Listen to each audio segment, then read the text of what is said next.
Qué rico tenerlos de nuevo esta semana junto al panel.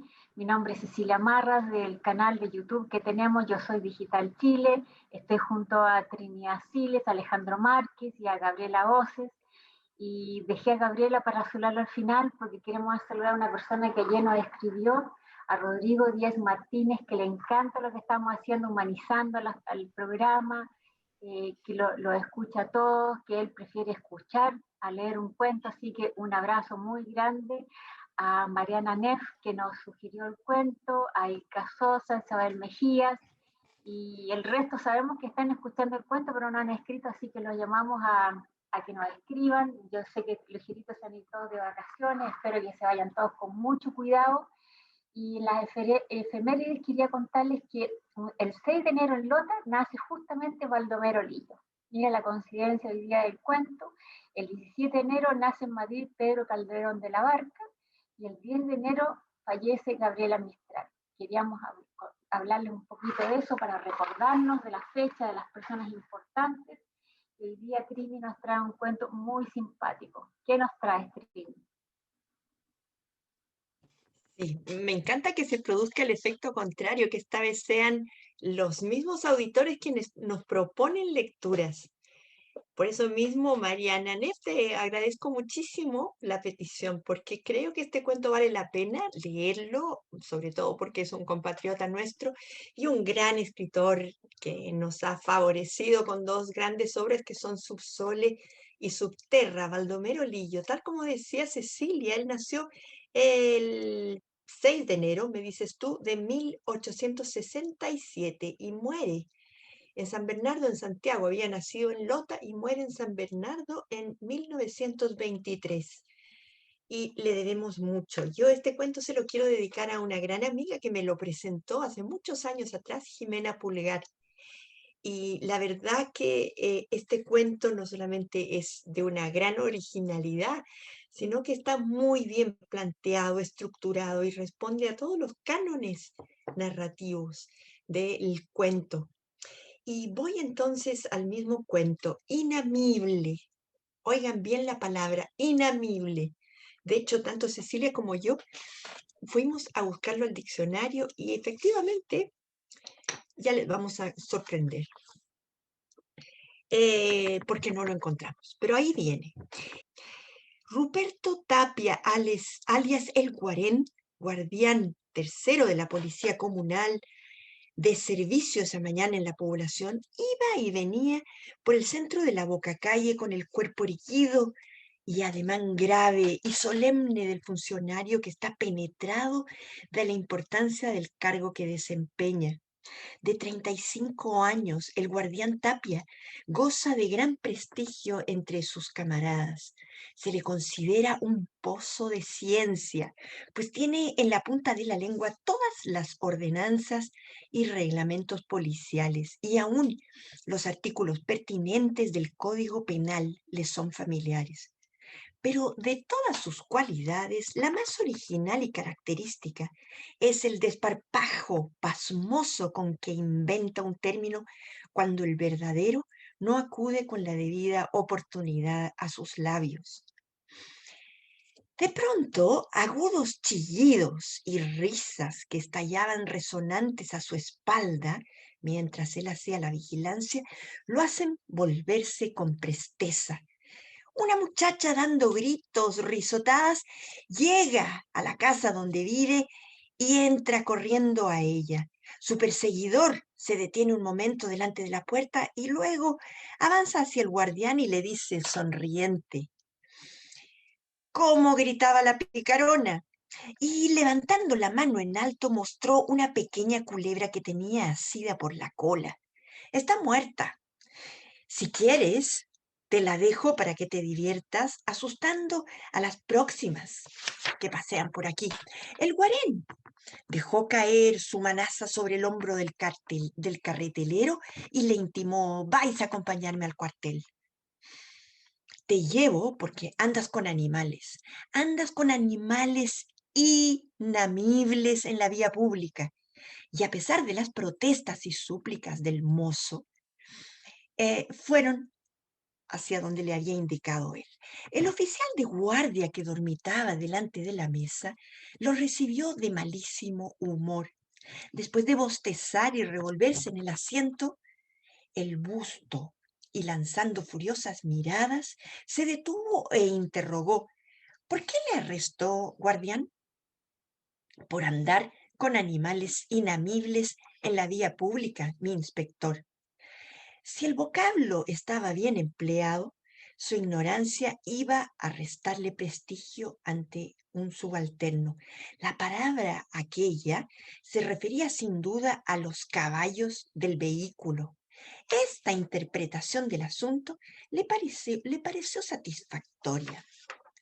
Momentos más tarde, reo, aprensor y oficial se hallaban delante del prefecto de policía.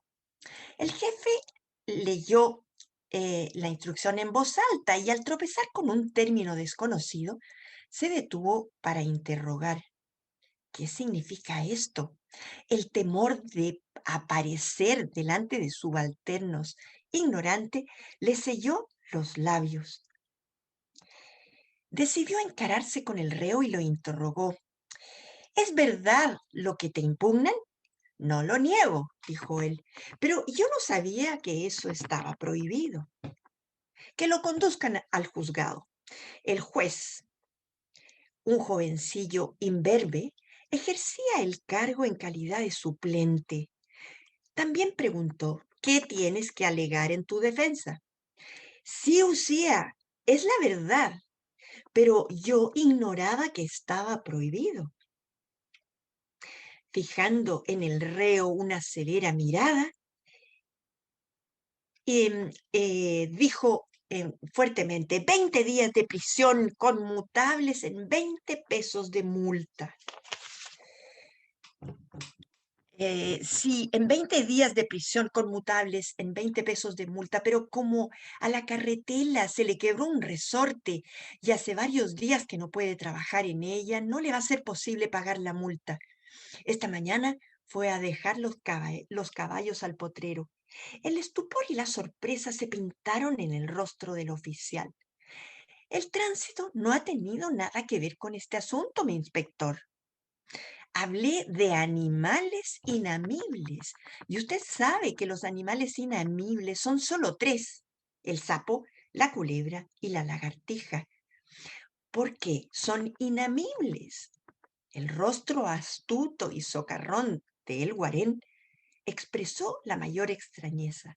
Cada vez que inventaba un vocablo, no se consideraba su creador, sino que estimaba de buena fe que esa palabra había existido siempre en el idioma, y si los demás la desconocían, era por pura ignorancia. El sapo, la culebra y la lagartija asustan, dejan sin ánimo a las personas cuando se las ve de repente. Por eso es que se llaman inamibles, mi inspector lo explicó. El oficial estaba aterrado al evidenciar el fatal encadenamiento que su error había traído consigo. ¡Qué escándalo! Ya le parecía oír el burlesco comentario que haría caer sobre la autoridad policial una montaña de ridículo. Se había alzado del asiento y se paseaba ya nervioso por la sala, tratando de encontrar un medio de borrar la torpeza cometida, de la cual se consideraba el único culpable. De pronto se acercó a la mesa, entintó la pluma y en la página abierta del libro de novedades, encima de la palabra que tan trastornado lo traía, dejó caer una gran mancha de tinta. Bajo el enorme borrón era imposible ahora descubrir el maldito término. Lo mismo hizo con el parte policial. El prefecto revisó, revisó que, perdonen, revisó y más tarde un vago temor se apoderó de su ánimo, temor que aumentó considerablemente al ver que en el diccionario no se registraba la palabra tan sospechosa. Cuando el oficial hubo salido, entró y se dirigió a la mesa para examinar el libro de novedades. La mancha de tinta que había hecho desaparecer el odioso vocablo tuvo la rara virtud de calmar la excitación que lo poseía.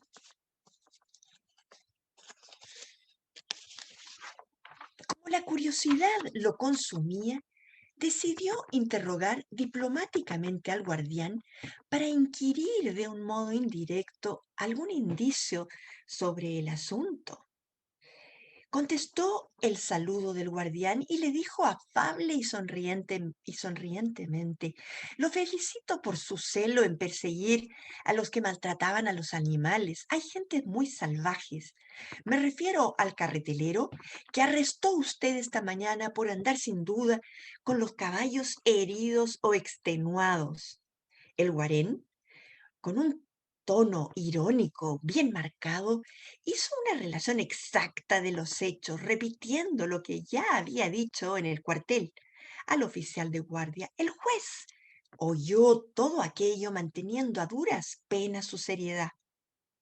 Cuando el recuerdo del carretelero, a quien había enviado a la cárcel por un delito imaginario, calmó súbitamente su alegría, el carretelero fue conducido a presencia del alcaide de la cárcel y este funcionario le mostró 3 cartas, en cuyos sobres, escritos a máquina, se leía: Señor alcaide de la cárcel, para entregar a Martín Escobar. Era el nombre del detenido. Rotos los sobres, encontró que cada uno contenía un billete de 20 pesos. Ningún escrito acompañaba el misterio envío. El alcaide señaló al detenido el dinero y le dijo sonriente: tome, amigo, esto es suyo. Pagó la multa. Un instante después, Martín, el carretelero, se encontraba en la calle y decía mientras contemplaba amorosamente los 2 billetes: cuando se me acaben, voy al cerro, pillo un animal inamible, me tropiezo con el guarén y ¡zas! Al otro día en el bolsillo 3 papelitos iguales a estos. Bueno, este cuento es de 1907 y aparece en Subsole, el libro, uno de sus 2 grandes libros, que han quedado en Chile para lectura obligatoria porque efectivamente son muy representativos de una realidad social chilena. Este cuento, la verdad, que es de una originalidad eh, fantástica. Está muy bien relatado. El cuento es largo. Yo, como en otras oportunidades, he tenido que ir sobrevolándolo. Espero que no se haya perdido el argumento, pero en sí pareciera ser que hubiera sido una conspiración entre este famoso Guarén y Martín, el que hubiera cometido el delito. Ahora quiero preguntarles yo si finalmente entendieron lo mismo que yo. ¿Quién dejó esos 3 sobres con el dinero que de alguna manera iban a compensar el mal rato que pasó el detenido? Este cuento yo creo que está inspirado en tantos cuentos clásicos que debe haber leído Baldomero Lillo, pero le pone un condimento muy particular, latinoamericana también, ¿no? Y propia también del ser humano, ¿no? Porque aquí apunta a un hecho que quizás todos hemos ido comprobando en nuestra vida o a través de la literatura o el diario, que es el asumir nuestra propia inseguridad frente a ciertos términos que de pronto se desconocen y como no queremos aparentar incultos o desinformados, decidimos interpretar la palabra y decir, sí, sí, en realidad obviamente que la entiendo, pero esa misma palabra, fíjense todo lo que desencadenó en este cuento, ¿no? Que aquí el autor lo trata con mucha ironía, se ríe a gritos incluso de los funcionarios públicos, y también de las instituciones, porque estas cosas se dan. Y bueno, eso es lo que yo quiero comentar con ustedes, ¿no? De hecho, ¿cuántas veces nos hemos encontrado cuando vamos a hacer alguna denuncia de algún accidente que hemos tenido, de algún choque o de algo que nos ha sucedido accidentalmente en la calle y nos presentamos frente al receptor en un local de policía, en policía local, y de pronto nos encontramos con que la persona que está redactando el escrito tampoco entiende mucho lo que le estamos explicando y él supuestamente transcribe el accidente. Eso después se puede prestar justamente para otras interpretaciones y así se van encadenando unas y otras, pero podríamos perfectamente nosotros ocupar el inamible en esa descripción que le hacemos del accidente y lo más posible es que el policía termine escribiendo la palabra inamible igual para no aparentar ante nosotros desinformación o falta de cultura, ¿no? Como siempre yo le pido a Gabriela que nos interprete desde su postura, desde sus conocimientos, este cuento. Es un cuento bien genial, bien gracioso, y tal como tú dices, plantea algunos aspectos del ser humano, como tú señalaste, la inseguridad. Yo pienso que desde la inseguridad proviene la, la incapacidad de preguntar cuando las personas no conocen algo, cuando no saben, cuando algo no lo entienden bien, no solamente las palabras. Hay personas a las que le cuesta mucho decir, oye, ¿de qué se trata esto? No entiendo, no conozco, que sería lo más sano ante una realidad que uno no maneja, pero a raíz de la inseguridad, eso a veces cuesta hacerlo. Y el autor lo captó súper bien. Y además acá, junto con esa inseguridad, me da la impresión que hay una necesidad de quedar bien, un, como un cuidado de la propia imagen, qué va a pensar el otro. Qué va a pensar, además lo encuentro una manera de ser como súper chilena, como hacer cosas para impresionar a los demás, como que el vecino te vea, como una cierta necesidad de siempre quedar bien, y sobre todo en instituciones como jerarquizadas, como una cosa jerárquica como la que había en el cuento. Entonces, el autor capta esto y lo va hilando, como dices tú, Trini, de una manera súper entretenida y divertida, y da lugar a una serie de malentendidos que pueden tener consecuencias como bastante trágicas para algunos de los personajes. En este caso, como todos estaban presa de esta inseguridad, de esta necesidad de quedar bien ante el otro, que estaba situado cada vez más arriba en la jerarquía, y cuando se dan cuenta del error, lo expiaron a través de mandarle plata al carretelero. Entonces, hay un intento también como de expiación, pero de no reconocimiento público, de una explicación pública de lo que se hizo mal. Y, y todo esto también parte de una persona que inventa palabras o que cree que la palabra existe, que a uno también de repente le pasa, que no está seguro cómo se escribe, etc. Y nos remite a la naturaleza de las palabras. Las palabras tienen significado porque este significado es compartido. Básicamente una palabra lo es porque una comunidad de hablantes conoce y comparte su significado, y en este caso aquello es violado flagrantemente cuando la persona inventó la palabra. ¿Fija? Entonces, también ahí hay una mirada sobre lo que son las palabras y cómo se van construyendo los significados, que si la palabra no denota algo que sea compartido, no existe, no es válida, como lo que pasó en el cuento y dio origen a toda esta serie de malentendidos. buenísimo, Trini, el cuento. Y eso es lo que yo podría como decir, como que pone la mirada en ciertas debilidades humanas. Eso.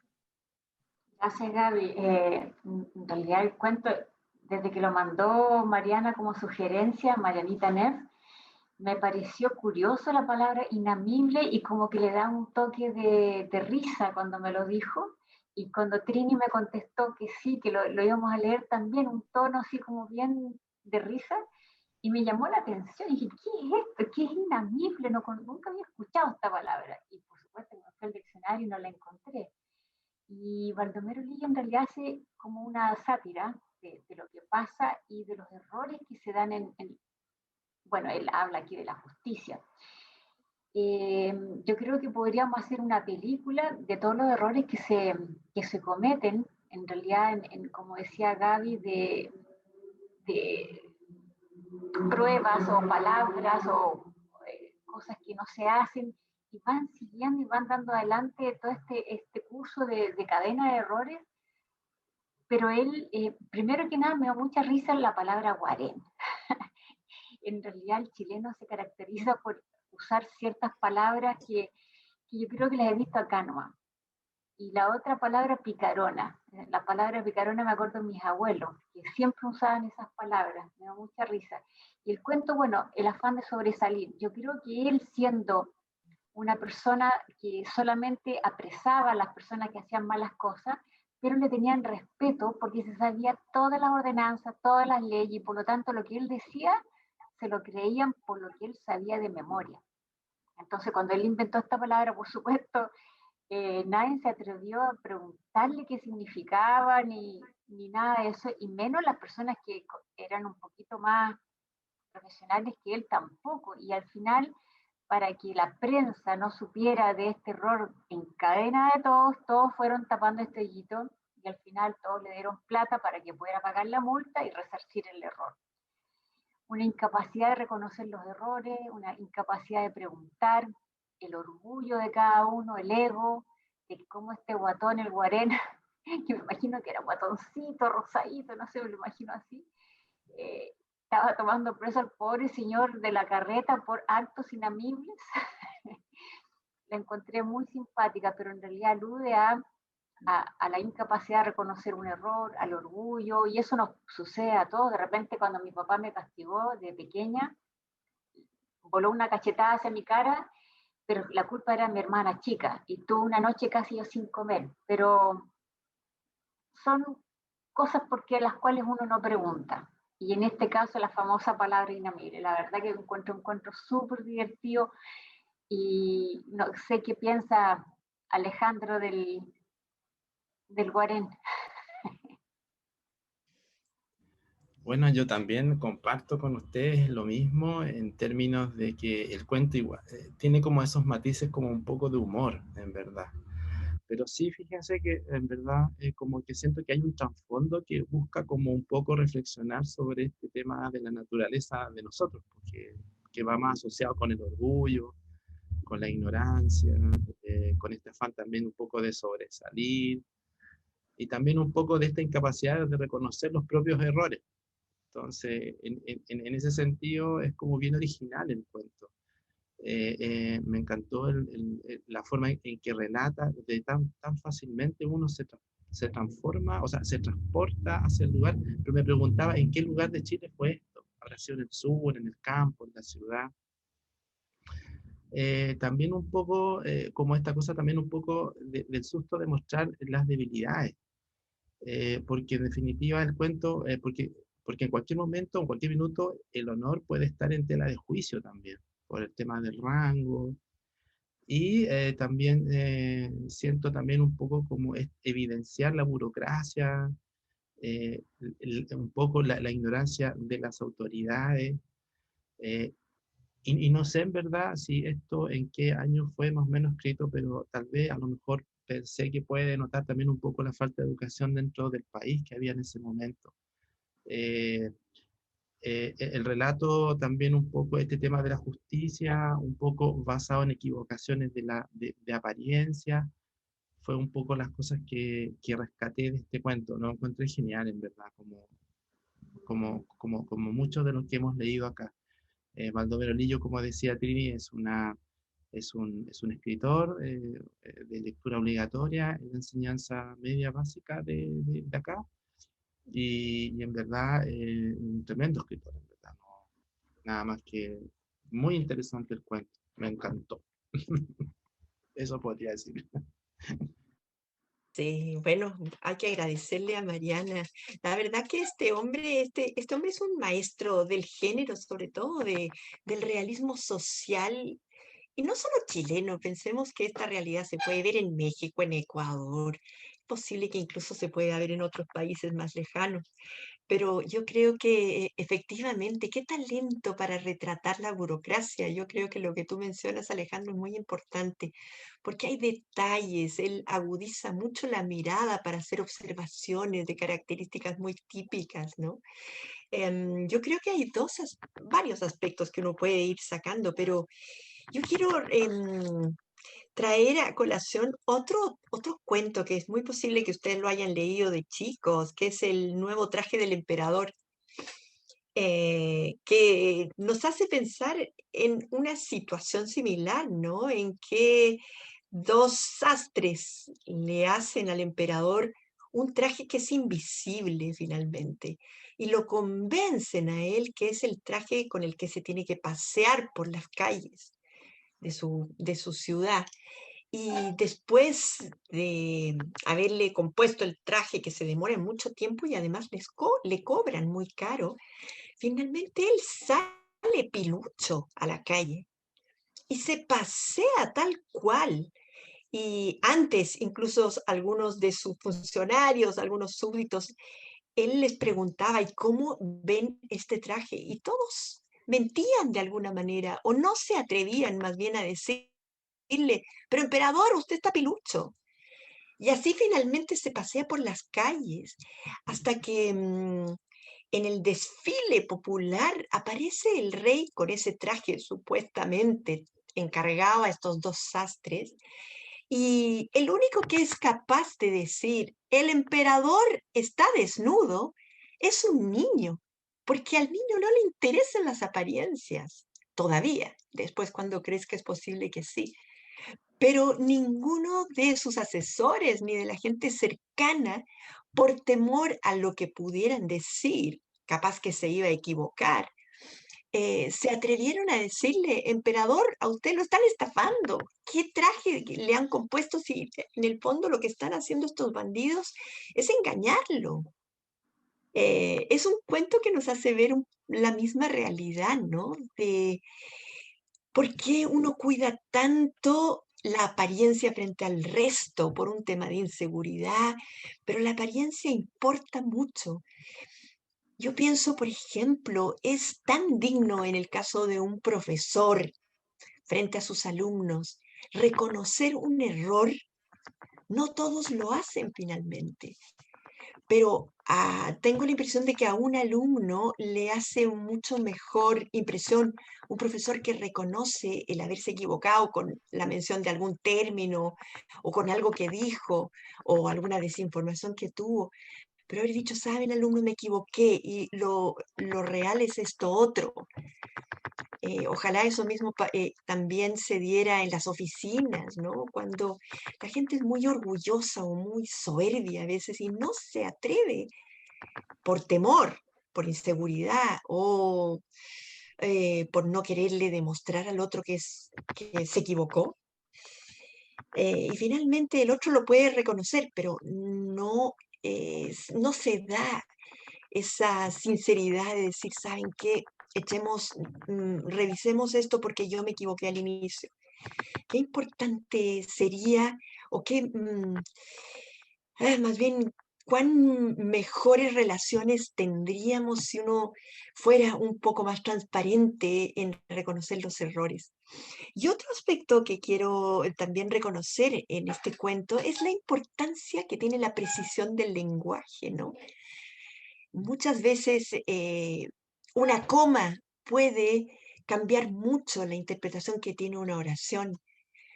Otras veces el haber escuchado mal una palabra puede hacerle entender otro significado.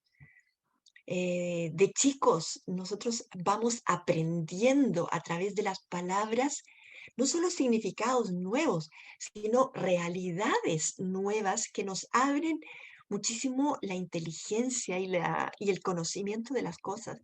Yo reconozco que cuando fui de chica, cuando aprendí los términos de lo que significaba subjetivo y objetivo, la verdad que se me abrió un mundo en el mundo de los grandes, en el fondo, de entender mejor otras realidades que no conocía, que eran mucho más profundas. El significado tiene mucha importancia y por eso mismo que la precisión de ese significante, de ese sonido, tiene que venir muy bien planteado para que se entienda bien lo que se quiere decir. Este cuento yo creo que apunta a muchas reflexiones. Y en este sentido yo aplaudo a Baldomero Lillo porque creo que desde nuestro panorama nacional, en que evidencia un comportamiento humano, nos acercamos mucho, como les decía, a lecturas similares como las de Anton Chekhov, Maupassant. Yo encuentro que este es un cuento magnífico, que ojalá se conociera más en otros ámbitos, ¿no? Por eso que sería tan importante que nosotros extendiéramos este programa para que la gente también se enterara que Inamible no lo va a trampear, que sepa que Inamible no tiene un significado en el diccionario. Ya, chiquillos, no me quiero alargar más y le agradezco nuevamente a Mariana porque es fantástico recibir recomendaciones que nos permiten entablar más contacto con ellos también. Así que aceptamos todas las sugerencias que vengan y ojalá las podamos leer con ustedes. Muy bien, no sé, Gabriela, Cecilia, yo por mi lado me despido, pero me encantaría oír otros comentarios. Yo quiero destacar algo que tú dijiste, Trini, de que este tipo de cosas, la incapacidad de reconocer errores, la inseguridad que lleva a mostrarse de una cierta manera, como más sabio, más culto de lo que la persona es, tiene que ver mucho también con el contexto y con el tipo de relación que se da en la sociedad en que funcionamos, llámese oficina, familia y todo el entorno.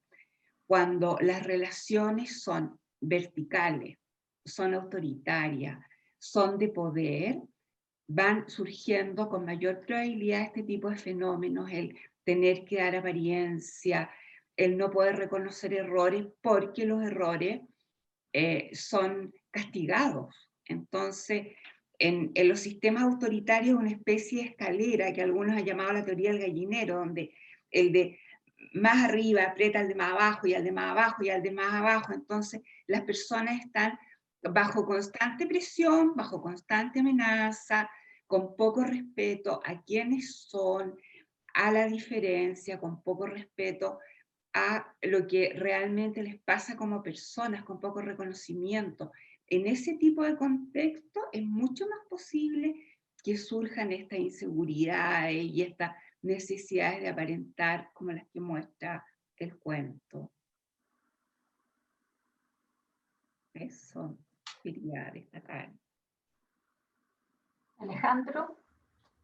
Bueno, también me quedo con lo mismo, con el tema de los errores. Creo que el error es castigado. Y comparto plenamente con lo que dice Gabriela, en verdad. Al haber estructuras verticales es muy complicado, en verdad, tener una buena postura. Es como estas nuevas organizaciones que son más horizontales, donde el error se premia, comillas, o bien se permite para poder rápidamente corregir y poder encontrar como donde uno puede mejorar. Creo que el error históricamente siempre ha sido castigado, entonces creo que en ese ámbito sería interesante poder ver eso, poderlo tomar.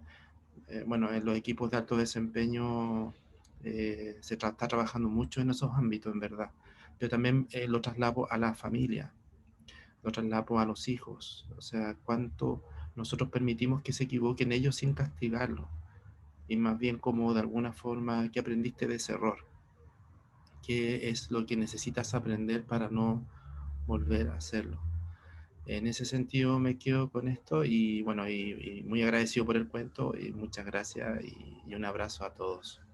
Yo voy a hacer un pequeño comentario de que al final todos asumen su error en forma calladita, porque les mandan plata a este señor para que pague la multa, pero al final todos asumen.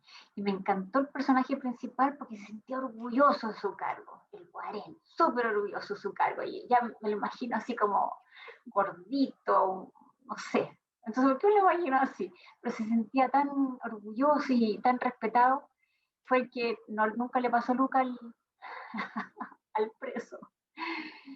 Y agradecerle a Rodrigo Díaz Martínez por sus comentarios, me encantó, gracias por querer escuchar los cuentos, volver a este sistema de que contemos los cuentos, que Trini los cuenta mágicamente, a veces los caracteriza sumamente bien, es súper ofusiva, se ponen en el personaje, me encanta eso, y agradecerles a todos los auditores que valoran lo que estamos haciendo. Muchas gracias por todo los comentarios que nos llegan. Inclusive Rodrigo dijo que hasta nos humanizaba, nosotros también, en realidad nuestro propósito es nos humanizamos nosotros primero, la transformación, el impacto, y acompañarlos con este granito de arena que Trini siempre nos comenta, un cuento que es traído con mucho cariño para todos ustedes. Un gran abrazo, síganos en el canal Yo Soy Digital Chile y nos vemos la próxima semana.